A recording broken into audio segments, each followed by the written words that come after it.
want to know out of curiosity, would there be any reason that would deter you to go ahead and buy this counter or hold this counter for the long term, Hemant? Because by default, when you say HDFC Bank, you talk about TCS, you talk about Reliance Industry, they are long term bets, they are bets that you are supposed to stay put or have in your portfolio for the longer term. But when you look at the returns, they're not that exciting, or maybe if someone who's been holding on for long would be tired because of the consolidation that these counters take after rallying.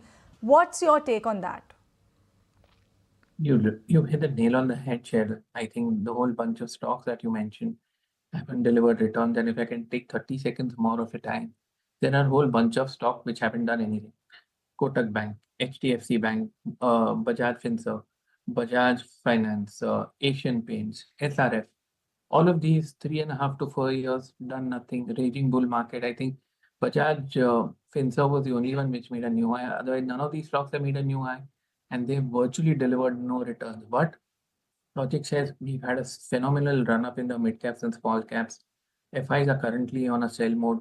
When things start looking better, money will flow in the mainline stocks. And if you have a quality blue chip, which has, frankly speaking, not done much for almost 4 years, Cheryl, when things start picking up again, I think these guys will be right at the helm of the lead. So I think that's why I would say something like this is a must buy. And HDFC Bank breaks out after 4 years.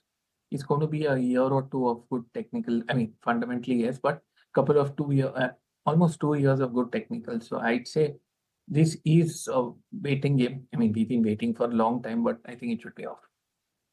China, do you want to come in on this one by any chance? Reliance, of course, what happens on a broader level with large caps. Of course, they underperform, especially if you give some of the very, very large companies, like, for example, Reliance, HDFC Bank. You take some of the very large ones, HUL. These are, like, I would classify them as safety stocks. You hold some of them in your portfolio because they're extremely liquid, and especially in times like this, which pretty volatile, the overall market valuations are expensive, money is shifting to some of the other emerging markets. So to that extent, one needs to have some of these stocks in the portfolio, because the businesses in which they are very good businesses if you hold for the long term. So given those facts, I would hold some of these in my portfolio.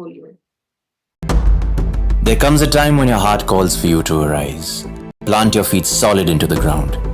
Decide your own limits, and then break right through them. Become something more.